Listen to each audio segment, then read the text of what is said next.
Hola, buenos días a todos. Hoy tenemos una entrevista muy especial que nos invita a reflexionar sobre la vida, la salud y la importancia de la donación de órganos.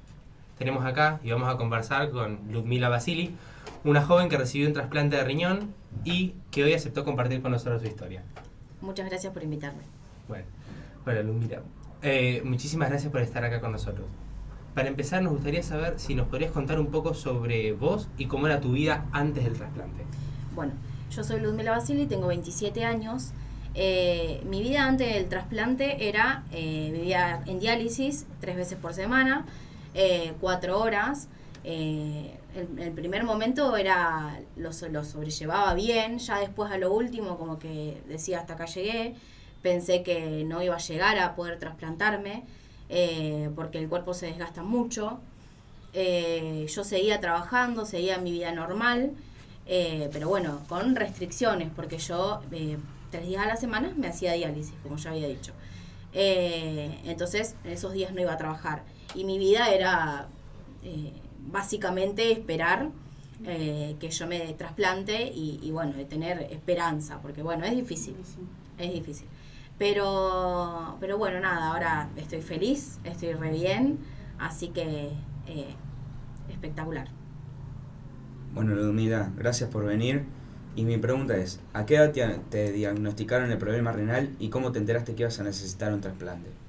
Bueno, yo me enfermé el 19 de diciembre del año 2019. Hasta ese entonces yo no tenía ningún síntoma de nada, era una persona totalmente normal y sana. Un día me descompongo como cualquier persona. Bueno, voy a la guardia pensando que era algo totalmente normal.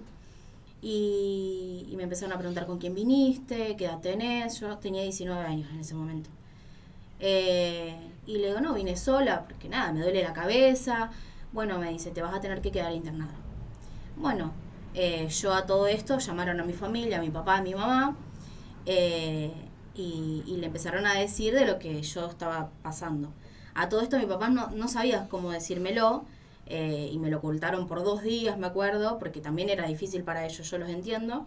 Hasta que en un momento vinieron mi papá y mi mamá y me dijeron, mira, te va a venir a ver un nefrólogo. Yo dije, ¿qué es un nefrólogo? Yo nunca había escuchado algo así. Me dice, bueno, dice, te va a explicar, bueno. Y me empezó a explicar de qué me tenía que hacer diálisis. Me acuerdo que yo en mi momento, esto es un momento que la miro a mi mamá y le digo, ¿qué es diálisis? Así, muy asustada. Y me dice, tranquila, dice, ellos te van a explicar. Yo era muy joven. Entonces, bueno, el médico me empezó a explicar y me dice, ya directamente mañana arrancamos. O sea que mi salud en ese momento era grave porque al otro día recién arrancaron a hacerme diálisis.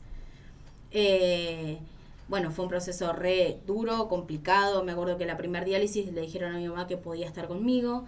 Me dijeron que iba a tener un catéter, que es en el cuello, que es antes de la fístula. Después viene la fístula, que es un poco más estética, más cómoda, porque el catéter es algo que está fuera de tu cuerpo, molesto. Me acuerdo que me dijeron que iba a tener nada, un parchecito. Y bueno, cuando me vi en el espejo y dije, no, yo no quiero tener esto. Bueno, y ahí empezó toda mi crisis, toda... Es como que lo renegaste. Sí, sí, recontra, porque aparte uno se imagina otra cosa, Sí. ¿me entendés? Y después estar 4 horas teniendo que estar quieta ahí haciéndome diálisis, fue complicado. Pero bueno, después el tiempo, psicólogos, porque ellos también te ponen un grupo, un equipo que te acompaña, te asiste en todo momento. Yo le podía hacer preguntas, porque yo, ¿qué pasa? Me dializaba con toda gente grande. No había de mi edad, ¿me entendés? Yo tenía 19 años, entonces yo le decía, ¿me puede llegar a pasar lo que le está pasando a esta persona? Y me decía, si no te cuidas así, vos tenés que hacer este cuidado. ¿Me entendés? Como que hacían más hincapié en explicarme que bueno, que me tenía que cuidar. Porque En todo, diálisis hasta es... en la comida también. En la comida también. Yo tenía que comer sin sal. Sí. Esto es fuertísimo, pero me acuerdo que yo... ¿qué pasa? Uno, cuando le funciona bien el riñón, va al baño normalmente. Sí. Yo, la diálisis me quitó el poder de ir al baño. Entonces, ¿qué pasa? Yo todo lo que tomaba quedaba en mi cuerpo, entonces me hinchaba. Todo el tiempo me hinchaba. Entonces, cuando yo iba a diálisis, ellos me sacaban ese exceso de líquido que yo tenía, porque mi cuerpo no lo hacía por sí solo. Como el riñón es un filtro, mi filtro no estaba funcionando. Entonces, yo me hinchaba por completo. Así que cada diálisis, ellos al principio te pesan. Existe un peso seco que ellos le llaman, que es tu peso sin líquido, y vos, si venías excedida, te sacaban con una ultrafiltración, que te sacan las toxinas del cuerpo y también el líquido. Así que bueno, yo ponele, verano pasaba mucha sed, porque no podía tomar líquido, porque ¿qué pasa después? Que me pasó una vez, que los pulmones se llenan de líquido y no podés respirar, porque el cuerpo está sobrepasado de líquido al no poder retirarlo del cuerpo. Así que sí, es un proceso duro, fue un proceso duro. Yo ahora lo cuento como una historia más, pero en ese momento la pasé muy mal. Más que nada lo anímico. Me pasaba que me bajoneaba mucho, pero estoy bien. Es como que todo era de la cabeza. Todo Sí, es la cabeza. Todo es la cabeza. Más allá de que tengas tu familia por ahí diciéndote vas a salir, sí. pero es todo uno. Hay que mentalizarse también Sí, uno. ¿Me entendés? no. Que sí que vas a salir. Te lo tenés que creer y que ya va a pasar. Es como que tenés que tener fe. ¿no? Sí, tal cual, sí. Bueno, con respecto a esto de las emociones, me gustaría preguntarte cómo transitaste la espera y cuáles fueron tus emociones, además, que por lo que calculo tuviste gran parte de la diálisis durante la pandemia. Sí, estuve aislada completamente, aparte de dializarme con personas. A nosotros nos iban a buscar en una combi. Entonces todos parecíamos astronautas arriba de la combi, claro, porque eran todas personas grandes, yo era la única jovencita. Entonces nos bajábamos de la combi, nos lavábamos las manos, nos íbamos a diálisis, todo con un protocolo.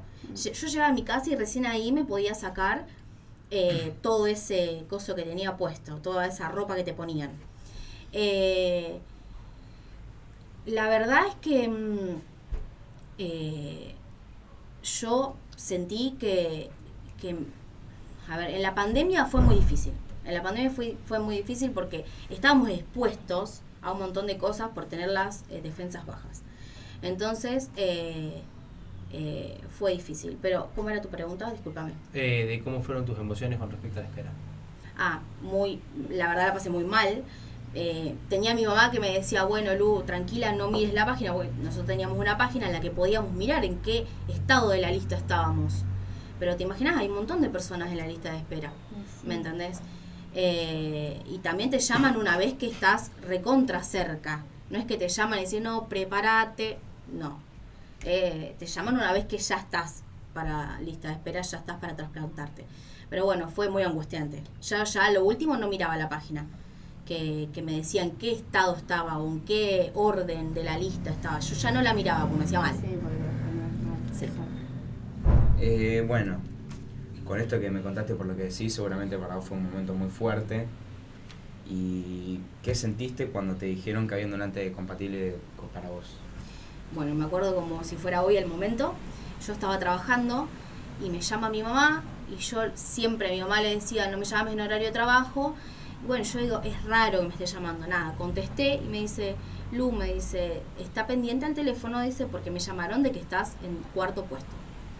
Bueno, entonces yo me acuerdo que lloraba como una loca en el trabajo y me fui a una oficina y le conté lo que me estaba pasando. Me dice, bueno, tranquilízate, ya te van a llamar. Bueno, como no me llamaron, llamé yo y me dijeron, Ludmila, estás en cuarto puesto.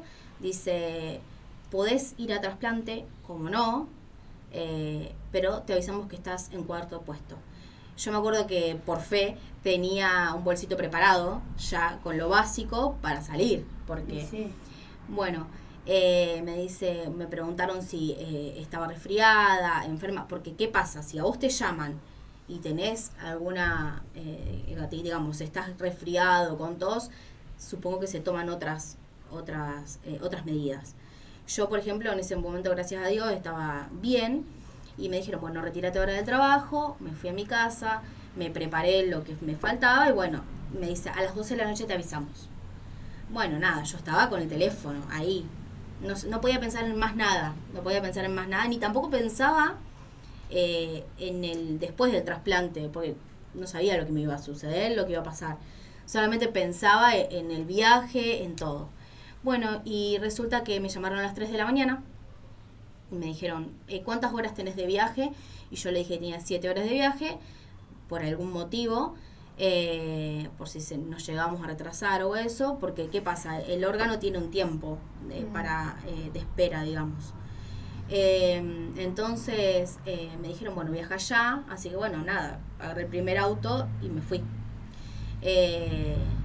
Bueno, después cuando llegué ya me notificaron cómo iba a ser todo. En ese momento como que estaba en una nube, no me sentía ni nerviosa, ni tenía miedo, ni nada, estaba como en una nube. Así que bueno, no me quiero adelantar más a las preguntas. Y una pregunta que te hago yo, que justo estabas hablando de llamada a tu madre y te quería preguntar qué rol tuvo tu familia. Mi familia tuvo un rol muy importante, aunque yo particularmente como que no quería que me vean mal. Entonces como que decía, bueno, listo, esto está todo bien, pero puertas adentro de mi casa era difícil. Era otra cosa. Yo ahí me aflojaba y literalmente tenía miedo a morirme. Yo a todo esto tenía un hijo de un año. Entonces, yo creo que siempre lo digo, todo lo que viví, lo viví pensando en el futuro de mi hijo, en que yo quiero estar para mi hijo, en que yo quería estar en ese momento para mi hijo. Y también fue difícil porque, ponele, yo me sentía mal y tenía que estar con mi hijo también. Entonces como que me encerraba en un cuartito, en este caso en el baño, a llorar y a pensar qué iba a hacer de mi vida, porque también yo tenía miedo de morirme, porque te da ese miedo. O sea, mi familia fue un rol muy importante, pero le oculté varios sentimientos míos, que yo decía, no, está todo bien, pero no estaba todo bien. Pero bueno, ellos, gracias a Dios, me apoyaron un montón, cada uno en su postura, en su lado, de la forma que podía, lejos, cerca, por un mensaje, por una llamada o en mi casa.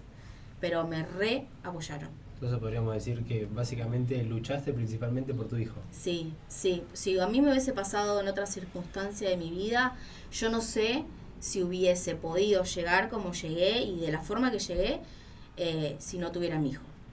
Yo creo que para mí fue mi motor, más allá de mi familia y de lo que yo quiero para mi vida, ¿no? Pero tener un hijo ya es diferente. Bueno, ahora vamos a hablar del post-cirugía. Okay. Bueno, ¿cómo fue el proceso de recuperación? ¿Qué te ayudó a salir adelante? Bien, el proceso de recuperación fue excelente. Cuando uno dice trasplante, es una palabra gigante, pero está todo tan evolucionado, las cirugías son tan rápidas y uno también pone su cuerpo, ¿no?, para poder salir bien y la recuperación que sea bien, pero no sentís dolor, estás totalmente acompañado, tienen el equipo médico en esos casos es genial,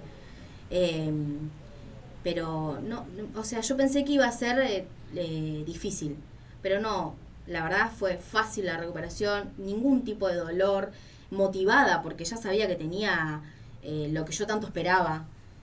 Primero como que no lo podía entender, no lo podía creer, y me costó entender que tenía un órgano de otra persona, que no era de mi cuerpo, que era una persona que me había donado un órgano y que lo tenía yo en mi cuerpo. Fue re difícil entenderlo, que lo traté con psicólogo, todo, porque no era parte de mi cuerpo. Y bueno, así que nada, lo que me motivó siempre fue mi hijo y mi pareja a la recuperación, que me acuerdo que me hacían videollamadas, me decía, dale, vos podés. Yo estuve un mes internada, estuve un mes y en una zona aislada, o sea, yo no veía a nadie, solamente por videollamada, por mensaje. Eso me costó, pero bueno, porque extrañaba en realidad, pero yo me sentía tan bien que más allá de extrañar y todo, hacíamos videollamadas y me sentía bien. Así que no, el proceso fue espectacular el de después de trasplantarse.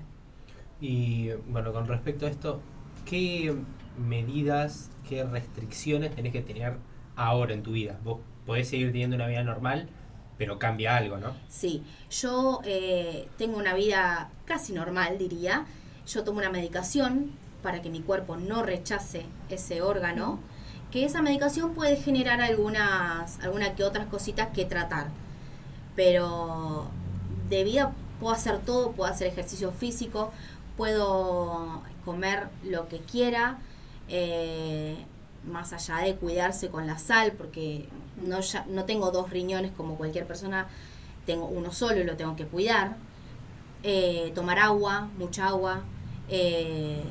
Bueno, y después tomar esa medicación. Es muy importante tomar esa medicación, porque es el futuro de tu órgano. Si vos lo cuidás tu órgano, tomás tu medicación, te hidratás, haces ejercicio, tenés una vida sana, no puedo tomar alcohol, eso es lo único que no se puede, vas a tener órgano de por vida. ¿Pero qué tomas? ¿Inmunosupresores? Tomo inmunosupresores, sí, que son, para la gente que no sabe, son los que bajan las defensas de tu cuerpo para que tu cuerpo no ataque a ese órgano. Y por consiguiente también quedas más sensible a sufrir otras enfermedades. Exactamente, sí. Por eso yo tomo muchos cuidados, más allá del lavado de manos, cuando voy a lugares que haya mucha gente, tiene que estar ventilado, o yo elijo estar en un lugar que sea patio, que tenga una ventana, cuidar eso más que nada. Pero bueno, gracias a Dios puedo llevar bien eso en esos cuidados, de no enfermarme, de cuidar eso en esos casos. Bueno, por lo que contás, seguramente después de todo esto ves la cosa desde otro lugar de la vida. Y te pregunto, ¿cuál crees que fue la elección de esta experiencia y con tu nueva vida qué cosas cambiaron? Bien, esta experiencia me llevó a pensar como más abierto, que, ¿cómo decirte? Que no solo soy yo, digamos, que también está mi familia, que también tenés un círculo que te está apoyando, porque yo decía, bueno, ya está, pase lo que pase, pero todos quieren verte bien y bueno, aprendés a no pensar en vos mismo, ¿entendés? A saber esperar, aprendí a saber esperar porque yo no sabía esperar, no tenía paciencia y me enojaba mucho por, no sé, por ejemplo, entrar a la página en este caso y ver que no estoy ahí ni siquiera. Como bueno, que te daba bronca. Sí, sí. Sí, además la frustración de decir, tengo que seguir con esto. Claro, aparte, y el por qué yo. O sea, ahora que me decís, tengo que seguir con esto. Yo me acuerdo que decía, ¿por qué yo? O sea, ¿y por qué a esta edad? Pero si me tocaba más de grande, yo creo que es más difícil. Sí. Porque, bueno, uno ya siendo más joven tiene otras... el cuerpo está, en todo caso, como más nuevo. Cuando ya uno es más grande, por ahí cuesta más. Pero bueno, aprendí un montón de cosas. Aprendí a vivir, porque yo creo que vivía en piloto automático. Entonces siento que aprendí a disfrutar el día, la noche, la mañana, sea como sea, el día a día. Aunque en algún momento esté triste, aprendí de esa tristeza, aprendí de ese enojo, aprendí un montón de cosas y a valorar hoy. Mañana es mañana. Yo aprendí a valorar hoy. Hoy estoy acá, estoy bien. Y bueno, es algo que yo deseaba estar bien, así como ahora. Bueno, ahora también queremos aprovechar este espacio para hablar un poco sobre la donación de órganos como tal. ¿Vos qué pensás sobre este tema con respecto a la sociedad? Siento que la sociedad está desinformada, como que ahora se está viendo que se traten estos temas como en las escuelas. Está genial esto. Siento que la gente está desinformada porque, bueno, sabemos que también existe el tráfico de órganos y toda esa historia. Pero la verdad, desde mi lado, que me toca vivirlo a mí, siento que hay que informar más y que yo creo que si una vida ya cumplió su ciclo, lo más importante es seguir dando vida. Nada, eso. No tengo mucho para decir, pero me gusta que pensemos en que en este tema, que lo hablemos, que se hable más en el trabajo, en la calle, en lo que sea, que ahora viendo tantos casos se habla un poco más, pero antes era como un tema que no se tocaba. Bueno, ahora es como que vienen en la calle. Yo una vez era donación de órganos, me venía una señora y me daba los papeles y me decía, ay, por favor, no te puedo hacer una pregunta. Sí, cómo no, le decía, hasta los papeles los sigo teniendo guardados en mi casa. Y sí. Pero es como que se ve ahora por todos lados, ahora ya es como más. Que más visible. Sí, ahora se ve más. Bueno, nos gustaría saber qué mensaje te gustaría dejarle a las personas que aún tienen dudas o miedo de ser donantes. Bien. Yo creo que ya es una frase armada de donar órganos salva vidas, pero realmente salva vidas. Realmente, porque soy un testigo de todo el proceso y sé que no solo es una frase armada, sino que también lo vivo. Siento que es importante saber de la donación de órganos. Aparte hay mucha gente en lista de espera, mucha gente, muchos niños. Aparte yo decía, ¿por qué a mí con 19 años y hay nenes de 4, 5, 6? ¿Me entendés? Y ahora entendí que no es porque a mí, es para qué, para entender que no soy solo yo y que hay un montón de gente, y hay un montón de gente mucho más vulnerable, en situaciones más vulnerables, que no tiene la posibilidad que tuve yo de atenderme en un hospital genial, en un sanatorio, ¿me entendés? Hay gente que directamente no tiene la posibilidad de tratarse o de recibir un órgano. Pero bueno, nada, yo es eso, dejo este mensaje de decir, así como la frase está hecha, realmente salva vidas. Y hay mucha gente que está esperando por ese milagro. Bueno, Ludmila, y para ir cerrando, si tuvieras que resumir todo lo vivido hasta la fecha en una palabra o en una frase, ¿cuál sería? Mucho miedo y mucha voluntad. Es un poco y un poco. Yo creo que soy una persona muy resiliente. Es la palabra. ¿Por qué? Porque me han pasado 1000 cosas, más allá de lo del trasplante y de todo. El trasplante es lo que marcó mi vida. Fue un antes y un después. Pero yo me considero muy resiliente y sé que si no hubiese sido por mi voluntad, claramente, y por el apoyo de todos, no lo hubiese logrado. Mi mensaje hoy es que generemos conciencia, y el que está en ese caso, como yo estuve ahí en la deriva entre estoy o no estoy, me trasplanto o no me trasplanto, hay gente que tiene miedo, hay gente que tiene mucho miedo, que le metan para adelante, que yo hice así, no pensé, no miré, no miré, porque hay gente que investiga mucho en el que trasplante, que te pasan cosas, que qué sé yo. Nada, yo quería estar bien, era lo que me importaba. Así que nada, mi mensaje es generar conciencia, y el que está en la misma situación que estuve yo, que le meta voluntad y que piense todo lo bueno. Bueno, y antes de cerrar, nuestra compañera de Cuarto Naturales, Morena Barrios, va a leer un testimonio sobre su abuelo Nelson. Bueno, buen día. Me cuesta hablar un poco de esto porque la verdad que fue una situación difícil para mí y para toda mi familia, más que nada porque mi abuelo casi toda su vida tuvo ese problema del corazón. Bueno, hoy me toca vivir de cerca con mi abuelo las muchas veces que vemos en la tele o en el colegio, y siempre hacemos caso omiso a la información que nos brindan. Creo que hasta hace 4 meses atrás nos tomaba conciencia qué importancia es todo esto. Mi abuelo fue internado casi de urgencia por una insuficiencia cardíaca que tenía desde hace 16 años y que poco a poco lo iba deteriorando cada vez más en su propio cuerpo y hasta en su estilo de vida. Dejó de hacer muchas cosas que le gustaban y que le brindaban salud, como andar en bicicleta o caminar.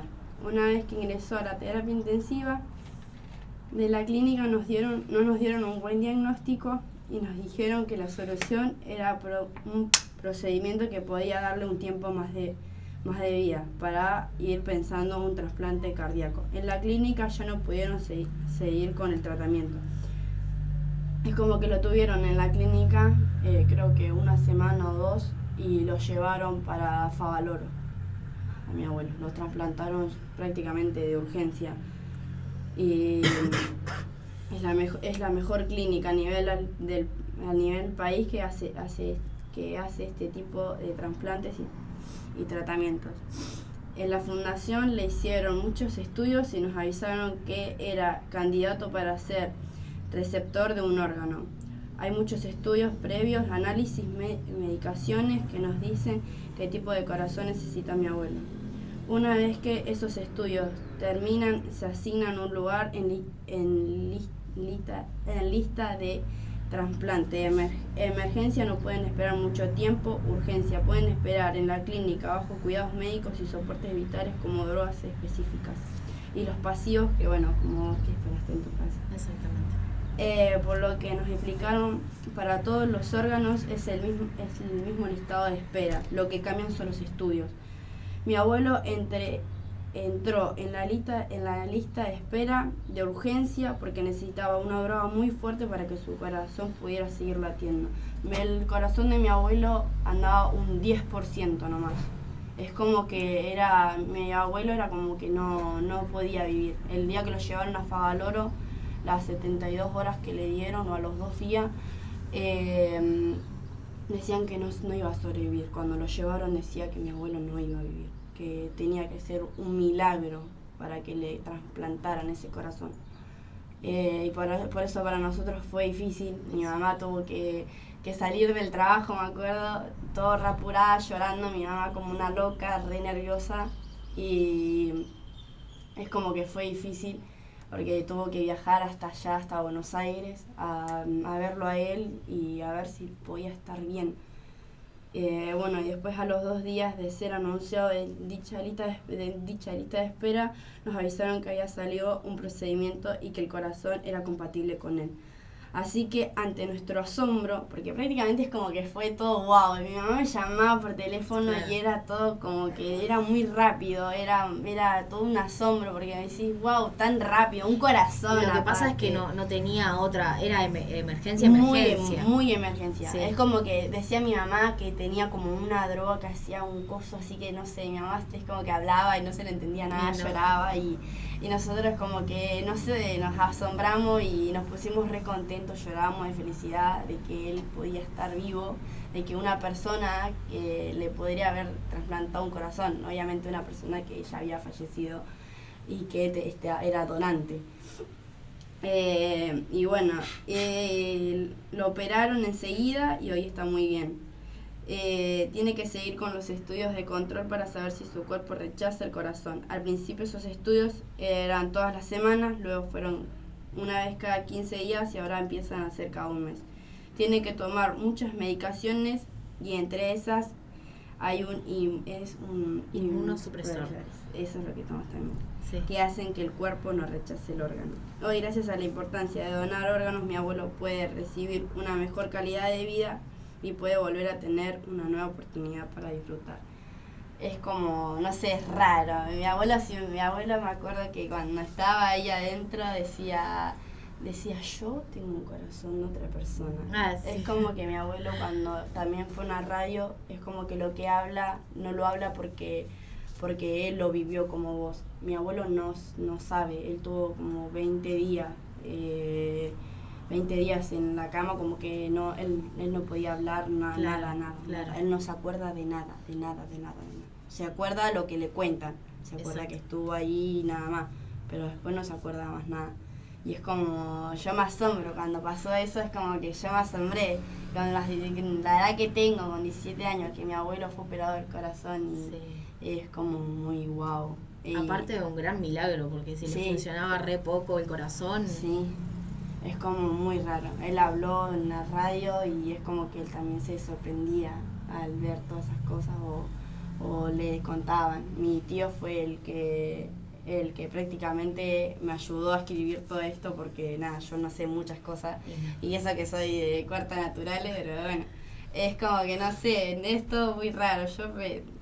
aparte fuerte para uno, para alguien que acompaña también. En Sí, tu caso. estábamos todos, es como que el apoyo era de todo, de mi mamá, de mi tía, de mi tío, todos estaban, todos. Menos nosotros que no podíamos viajar hasta allá. Claro.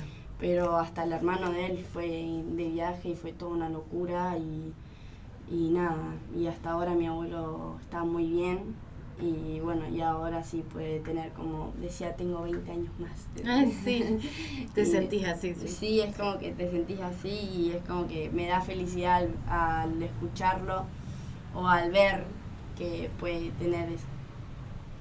Y nada de eso. Ay, bueno, ya sabgo que lloro. Bueno, muchísimas gracias por tu testimonio y a vos, Ludmi, por acompañarnos Gracias. y por recordarnos que donar órganos es donar vida. Sí. Bueno, también gracias a todos los que nos escuchan y recordemos que cada acto solidario puede cambiar una historia de vida.